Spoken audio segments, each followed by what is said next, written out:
low-level mental health issues, right? And then there's also lack of education and training that you would need to do a good job. Yeah.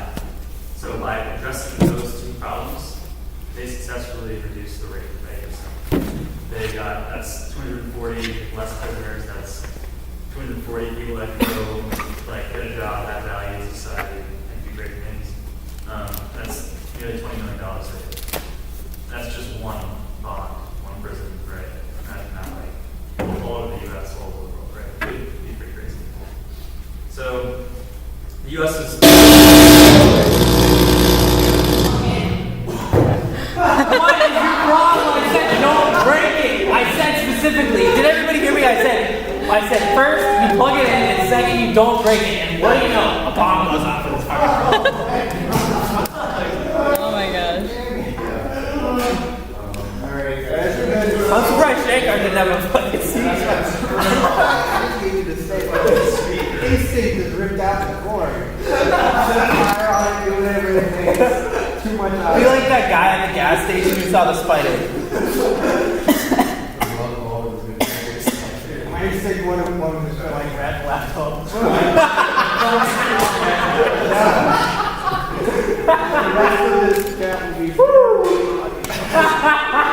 I think you turned it off.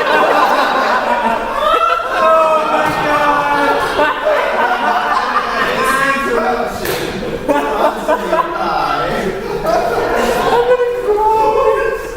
Try yourself up. Yeah. Okay, hit pip again and pip off. Just stage TMI. And then take the aux cable and put it somewhere where it's not going to touch everything at the same time. What you do instead of hazing? Hey Jim, Classrooms. Alright. you got it? Is this good? No. It's clearly not good, but it might work. Jim, you want to watch The Circus? Yeah, surface don't move. Alright, so big fire. That's fine. Until it's not fine. It's alright, it's Microsoft device. Buy a new one, they're like, don't know. That's how you solve Apple problems. I don't know what you're talking about. Premium. I mean, that's why you have subscription fees. Don't want it. No, you just opt into their Apple program and just keep paying them like fucking $8,000 a month. So you get an iPhone next year. Yeah, it's awesome. Yeah. So like fucking giant Apple person who's super studio. The patient. That'd be worth it. If Apple just like did a Hip off.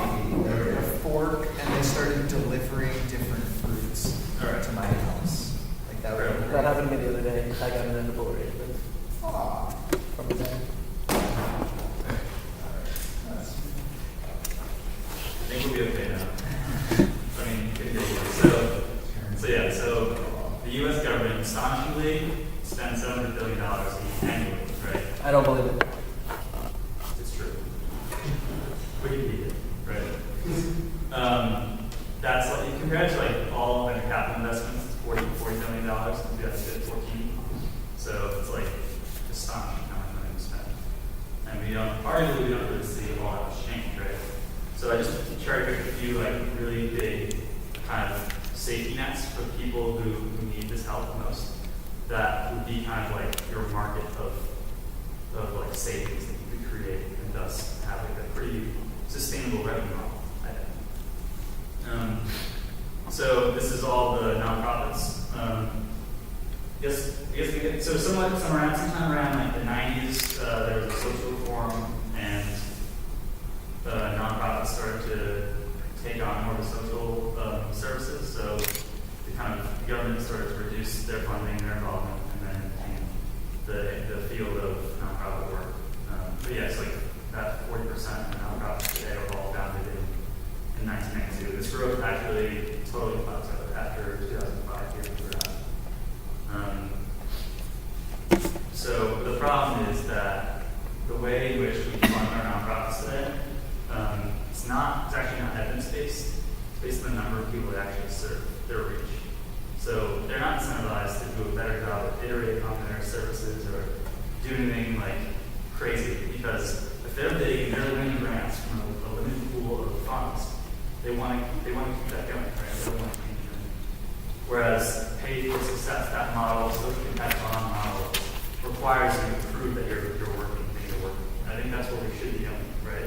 why should we spend money on outcomes that would happen anyway, right?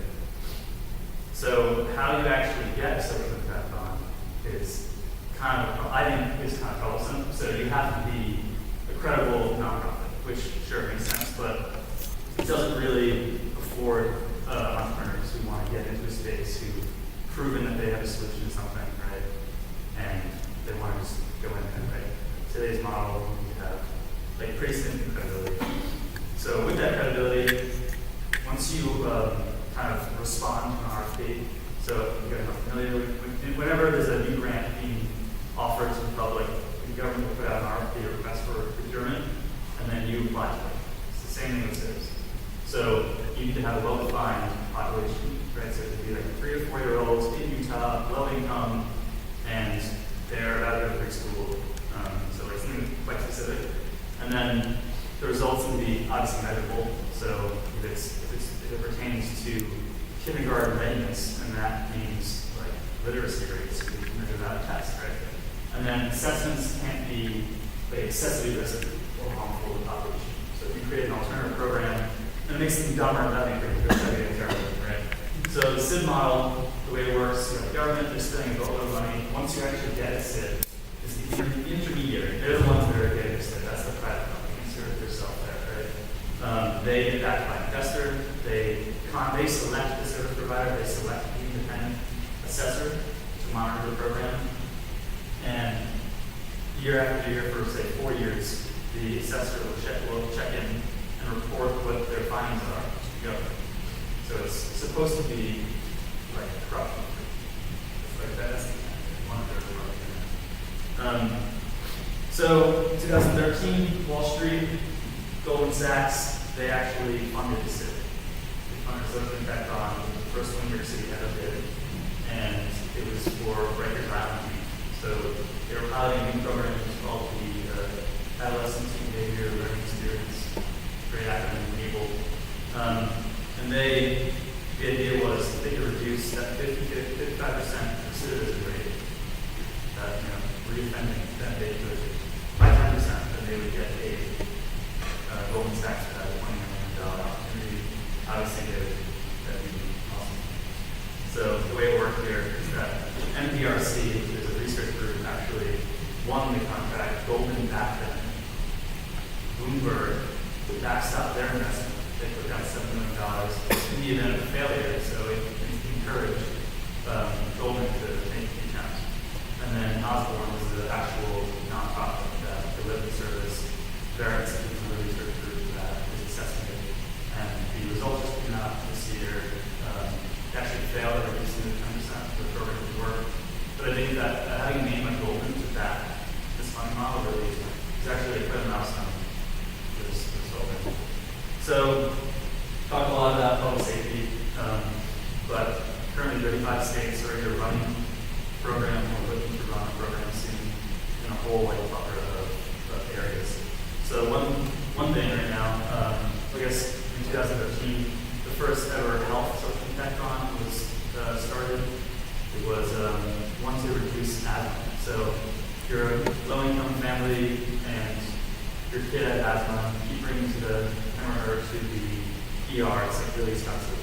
And under the Affordable Care Act, Medicaid isn't paying for it, right? So government's incentivized to help prevent this issue, prevent a problem. So there's a program out there that's actually going into the homes of the people who have asthma, looking for the triggers. And they're suggesting ways you can redesign the environment or not do certain things like aerosol, fiction, and whatnot to reduce the number of ER visits.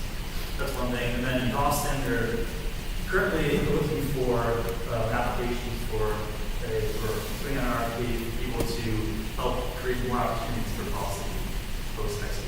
So that could be job opportunities, that could be training or access to higher education. And then in Salt Lake City, they're looking for different sort of innovative shelter programs, so things that are different than the traditional program.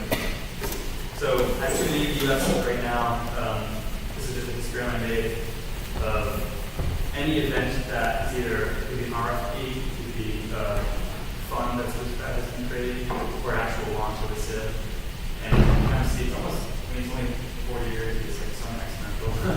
But yeah, so since the inception of this idea in 2010, it had, I think, pretty good amount of traction in the US for it. So Obama created a fund for $300 million in 2013. There was the social impact partnership act that's currently in Senate.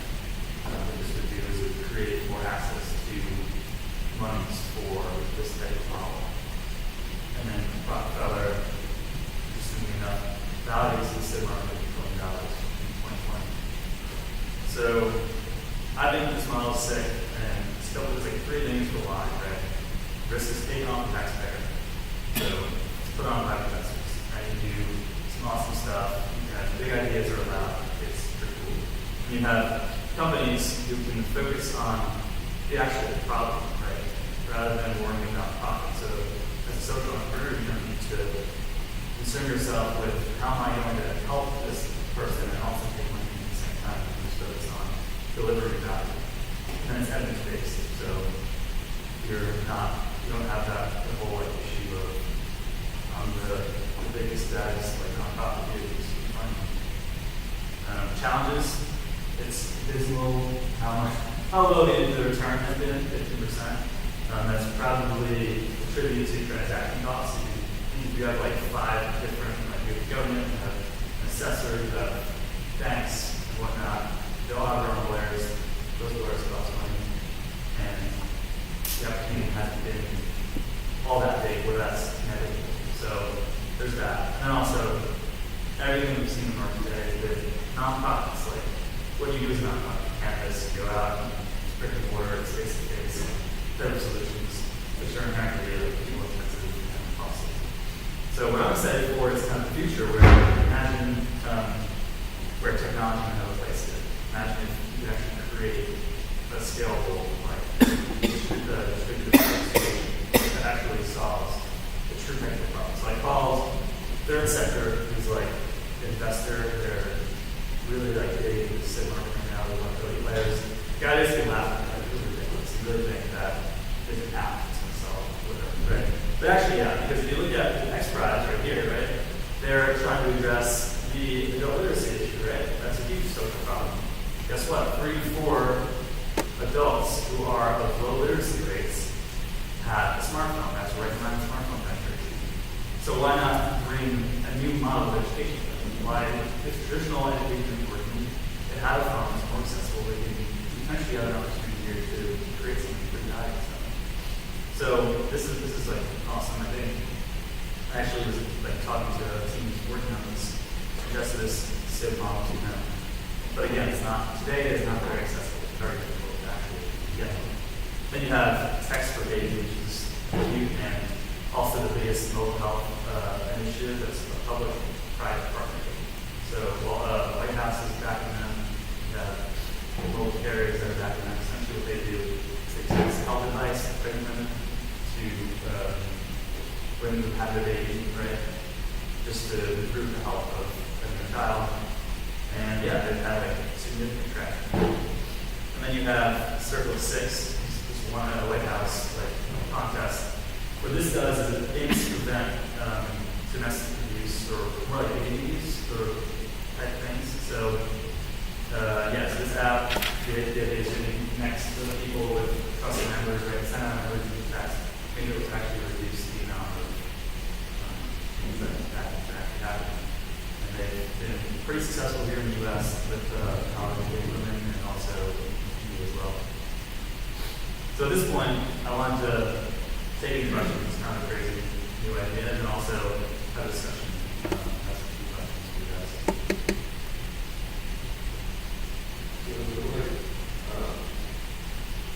Is the process government instituted such that there needs to be so many players that you can transact across somewhere that your forward, your I just think it's the way it's designed today.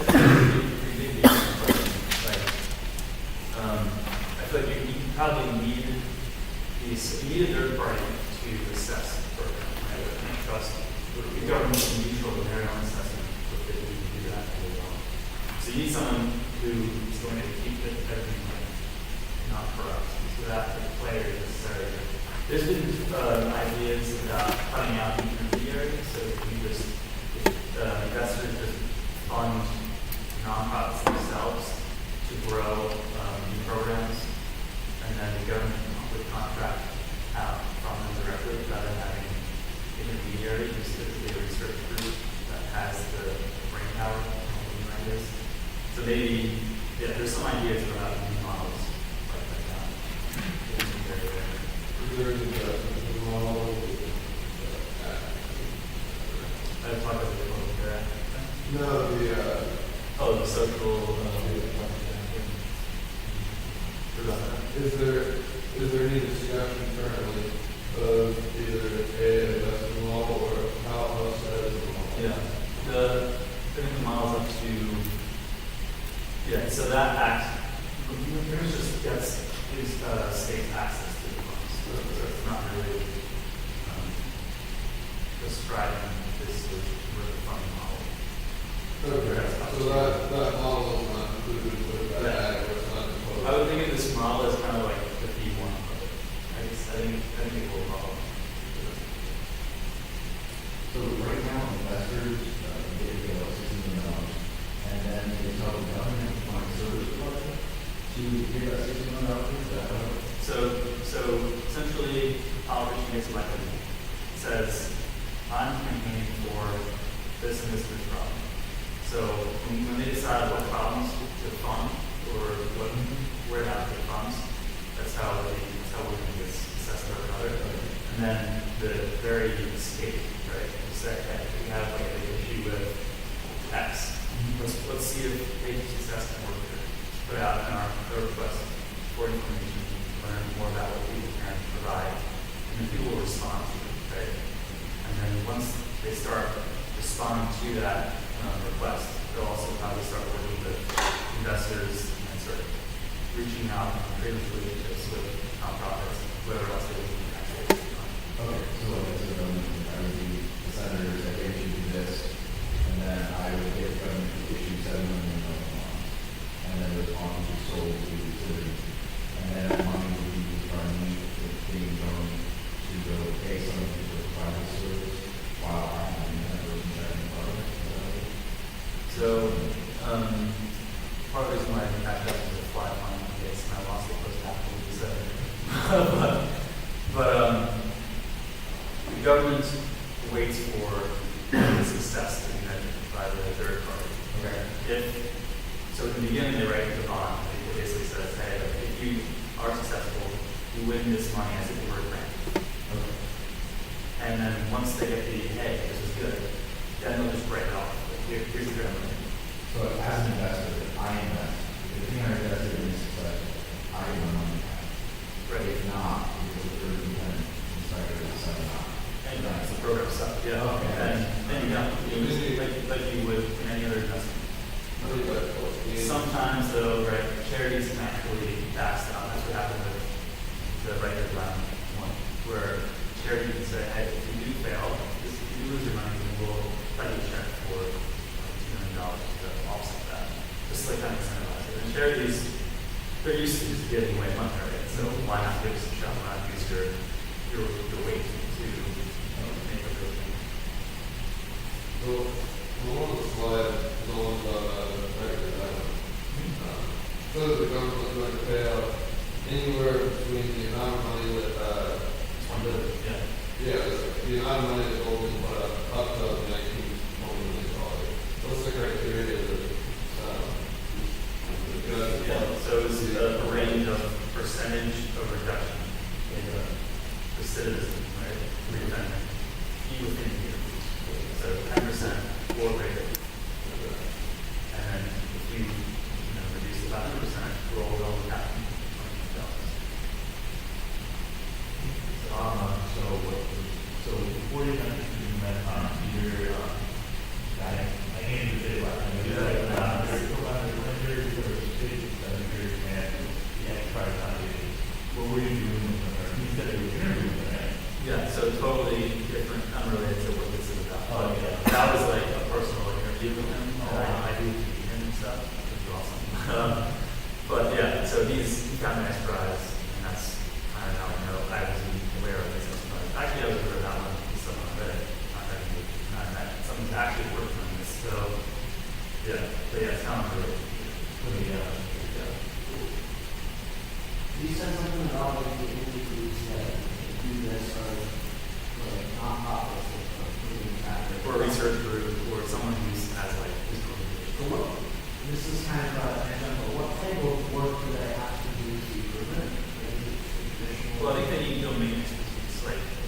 NDRC, they work in behavioral research and policy as well. So they're like directly with what the city is, so the background is about. So you can't be like, they don't respect or don't want to risk investing in someone who doesn't know, who hasn't proven they know what Well, my question is, with that, is that non-profit, like the nonprofit groups, or the only targeting nonprofit research groups that do these, studies? I think so far it's been happens within nonprofits, research groups, or foundations who know a lot about the vertical. I don't know if someone else, like private, company, step in and say, hey, we have a resource for us. But I think every politician wants to mitigate the risk, right? They don't want to say, hey, like, we fund these guys who know there's no idea what's happening. I get that. I get that it's something bias, that is just one of the nonprofit, just doing that. It's strange that only limited factors when you do nonprofit. Everything nonprofit, So, it depends, I guess, if you were the intermediary, right? If like the person who applies and you get the SIB, you are kind of contracting out work to nonprofits to have them do actual your program management and oversee the execution and delivery of the new idea. Right? Right, but I'm wondering, for example, a for-profit corporation, for example, existing nonprofit company, you're like, hey, there is this, we want to try it, you apply for this, and the contract will be done. So I think it's up to the actual state and that government committee who's looking for solutions to make that like their nuanced call. So we haven't seen that yet, but if there was like a solid reason for why they're qualified, they actually, that's whatnot. So you mentioned that the 50% might be due to the higher analysis. Is it both that and that go along with it? I just don't quite understand whether it succeeds in some years. Oh, the successful ones, it's been your ROI is only about 50%. So you invest $10 million. Okay, so you get that. Didn't get like your amount.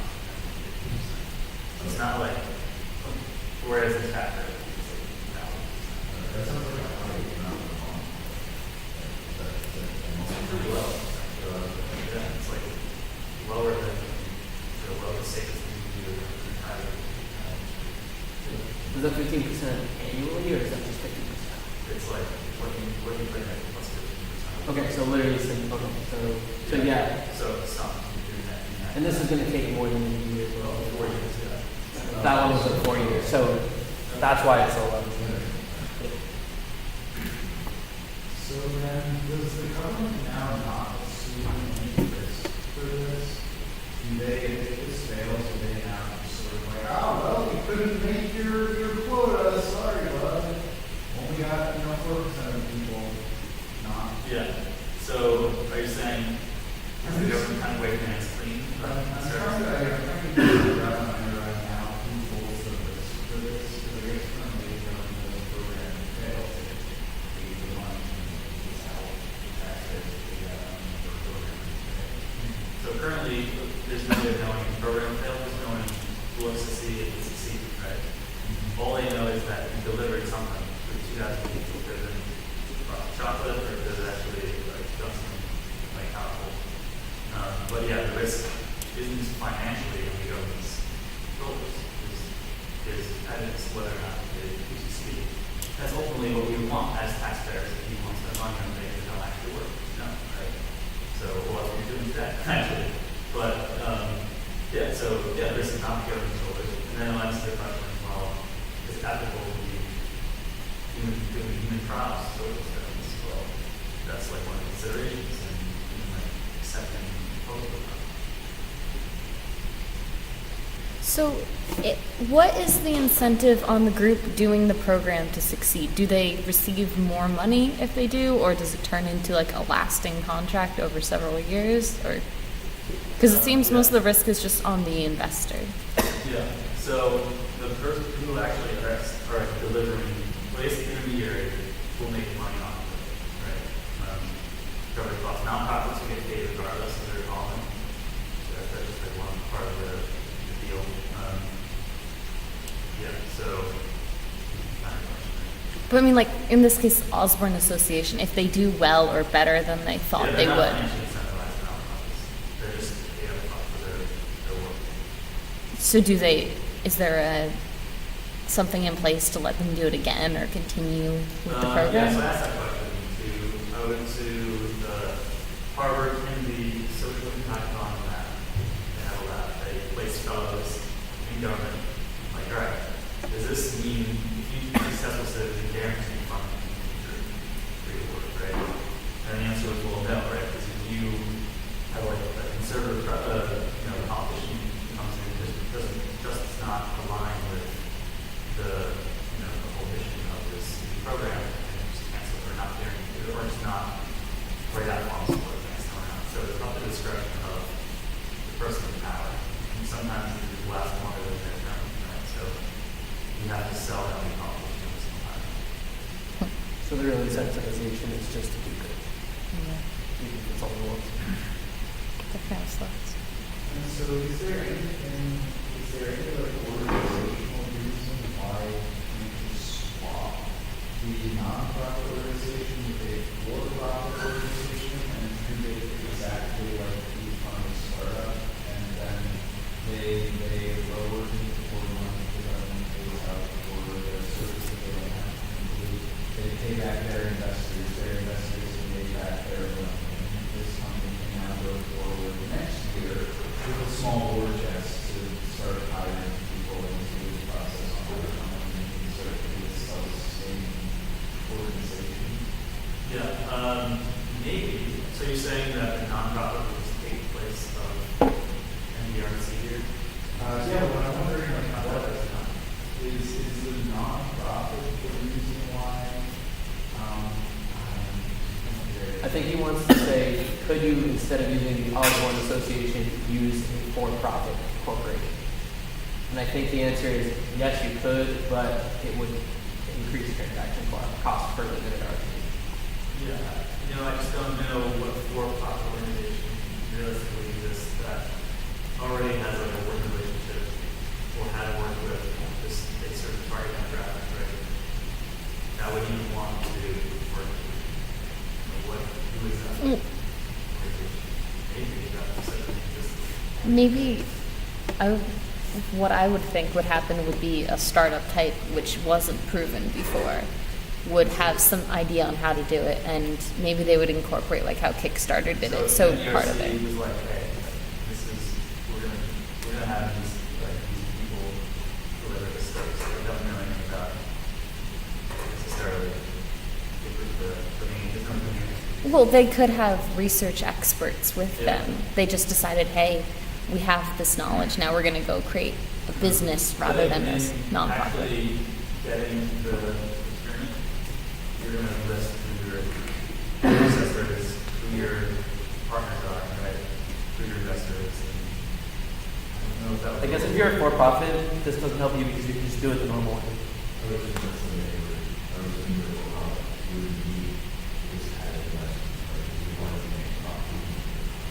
Right. Yes, unless there was an opportunity for a lot of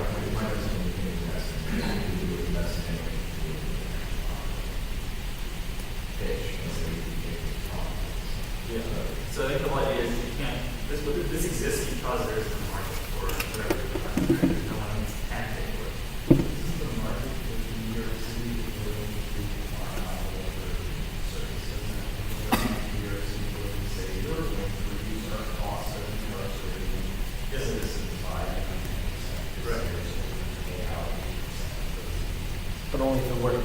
Exactly. That's your market. That's why it's brilliant. It was just created a market that didn't exist before. Either way, it's very innovative infrastructure. The funding is low enough such that people who are in normal profit areas are not always discounted. People in normal profit areas couldn't make $1 off of people, there's no business model to do that. But if they are brilliant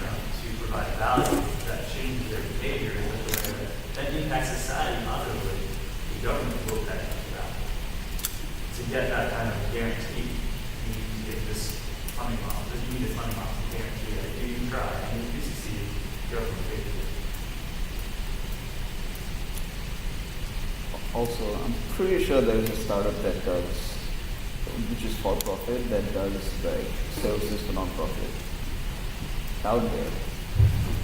That's what their whole philanthropy engineering department is. And they actually release like yearly reports on how they like deal with, like, I'm sure there's like some kind of profitable venture that fund that activity for them. So there is volunteer that does exactly what it is. Yeah.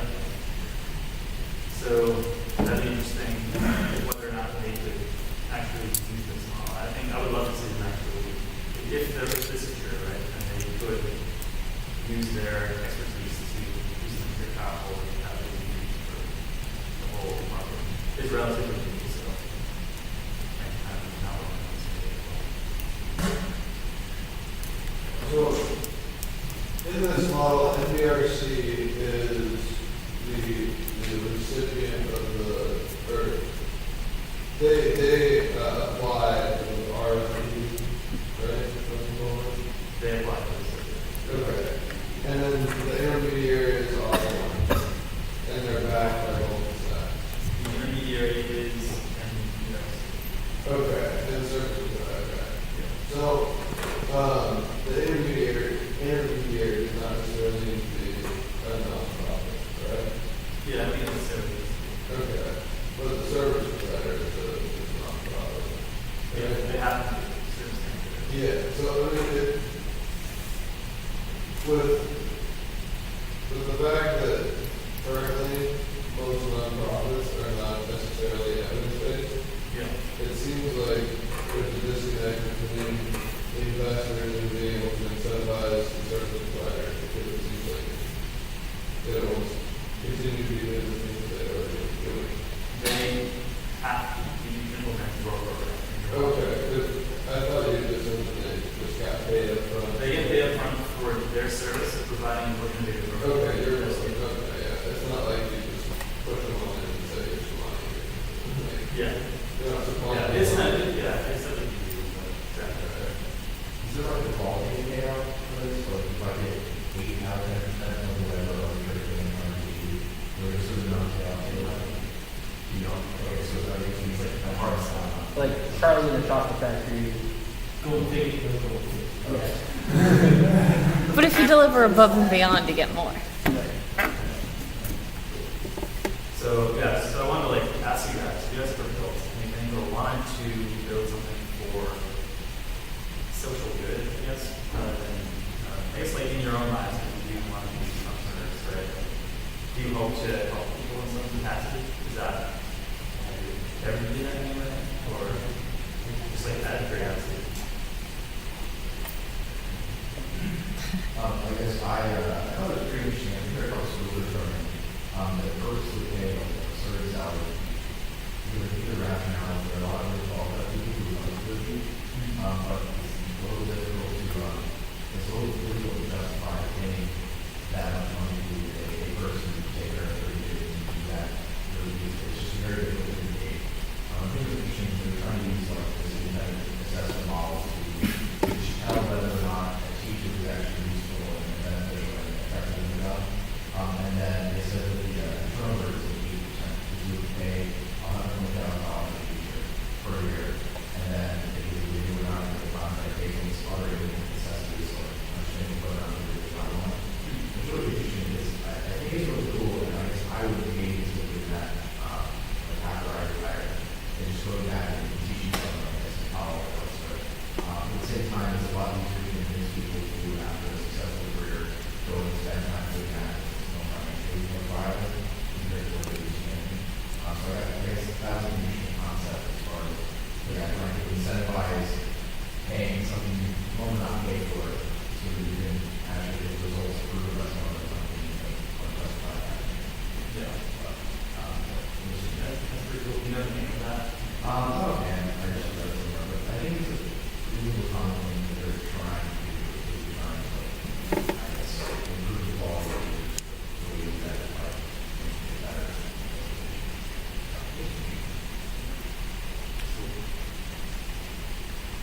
I used to teach kids in India English to using those non-profits. and I used to pay them money. So I guess it wasn't a very profitable venture financially because I lost money and time.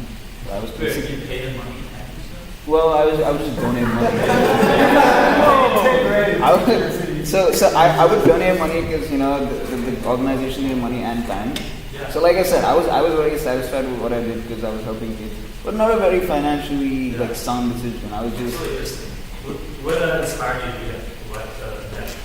so when I was in high school in India, I went to Catholic school, and that school had like a leg which was like they called it like the shelter, which was run by like priests or whatever, and like every weekend I would just play like soccer with them, and I don't know, like I felt like I knew so much, but not enough to be a teacher, but enough to like teach them English, which was still something they would learn, which would help them in some way. They were basically street kids who like ran away from home and were found in the streets. Something that happened. So I just felt like it was social responsibility. Nothing else motivated me. Like I just felt like I was not like it's not fair that I get the opportunity to do what I do and they don't. Right. And that's basically why I figured I should. But like I said, not a very financially sound stuff. Right. But Yeah, that's kind of how I definitely feel about like a lot of like the filters I have. Definitely to kind of work a lot on what filters that. I read something somewhere, it might have been, it was talking about how like drug-resistant tuberculosis is really like skyrocketing because they don't have effective way of treating people on the talking about like high metastasis rate where like, a bunch of people who the only way they have to get them back to so I guess the agency if you could use this model to be able to improve long-term patient outcomes, even without going back to the healthcare, so that you could actually accurately treat something like it's very damaging if you prison and you don't have medication. But I don't know, it'd be interesting to see seems like something you could do measure on, like you actually now. I'm not sure. It'd be interesting to see. It'd be cool to see that as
There's a lot of like thought around this model in the healthcare space right now. It's like prize models that are being thought about. So rather than having a patent-based system, patent-based research, you can pool funds from different countries who need, right? So there's bank here, right? Like that can't be whatever.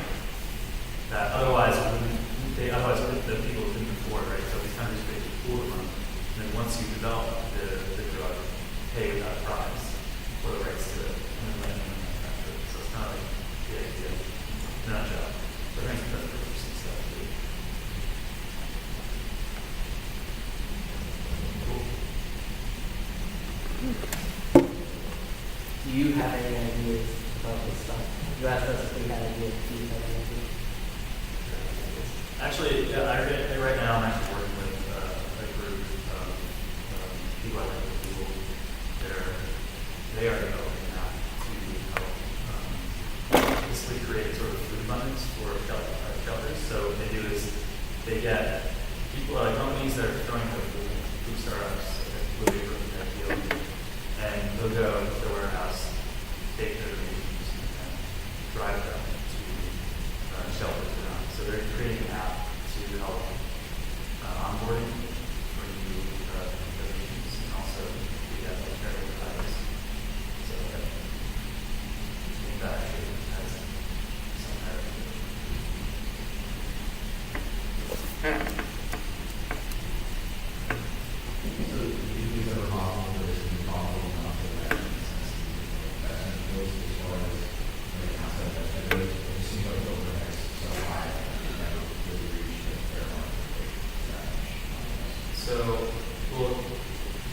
this regulation didn't have any overview. So this is the other chart.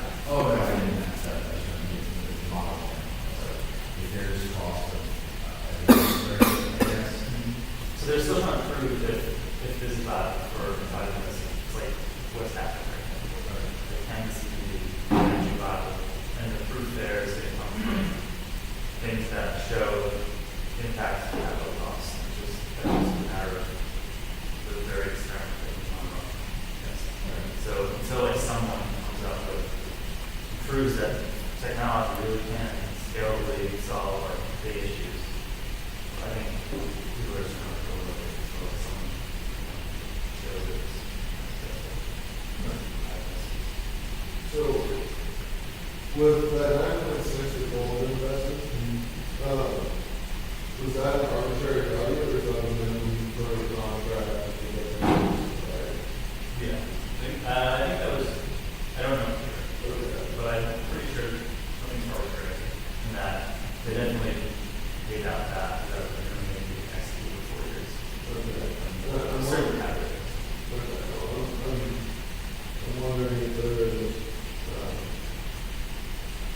like, any likelihood of reduction in initial investment money based on, past merits, like the success of this program, long-term success of the program, which would be to, ultimately, hopefully, like a percentage, instead of 50% initial investment or what would potentially be paid out. Does that make sense? So, like, instead of paying 9.6 million dollars in contract directly, having a track record of success in some sort of social impact scenario, or to increase the margins to hopefully bring in more investment to drop to 50% from 9.6. Yeah, so, and that happened. Yeah, I mean, like, do you see that as like, or what are the? Why is that? I'm wondering if there's any discussion about ways to increase that return on investment such that it would be more lucrative for outside investors to come in and be a part of this. So I think it's a function of cost to all the programs, and also how much funding is available for the set issue, right? So if a politician is only allocated $20 million to employment opportunities for low-income families and colleges or whatever, that's your cap. So, yeah, I don't, yeah, that's what I'm saying.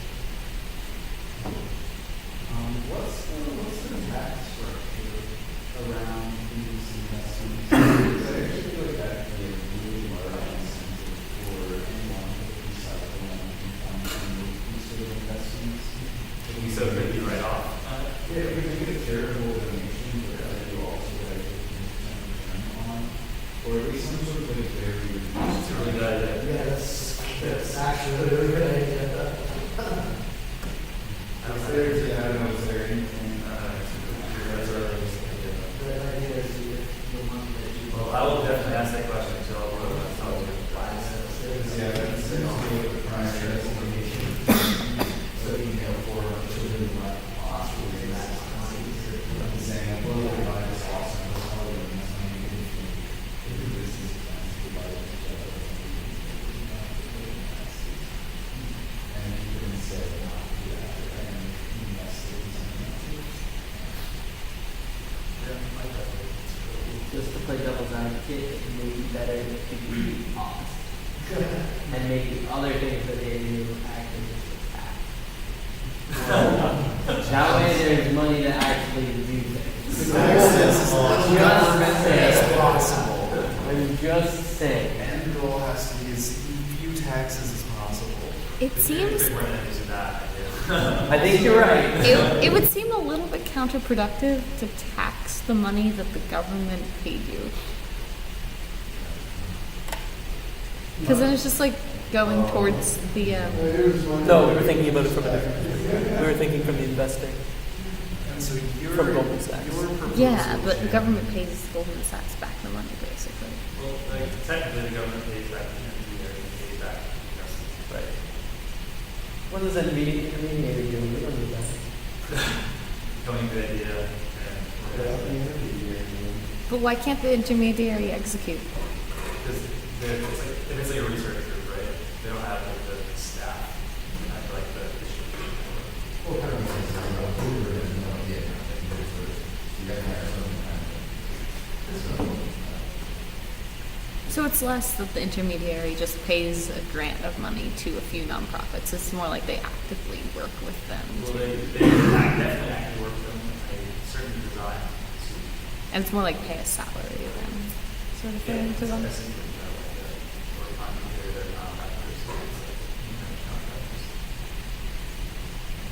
And I don't mean to say we should tax the money that they get back from this. I'm saying we should tax other things. Because Carter's like, well, there are things that they can do to get out of paying taxes. It's like, well, why don't we get rid of those instead? And then this looks just as appealing as those do. I'm just saying, that's just, I'm not going to preach which one's right or wrong. I'm just saying it's the opposite. So idea. you're saying instead of making this like a tax-free option, we should instead just like fuck the companies, just tax them more, and also present this as just like another unrelated separate program. Let's feel the burden.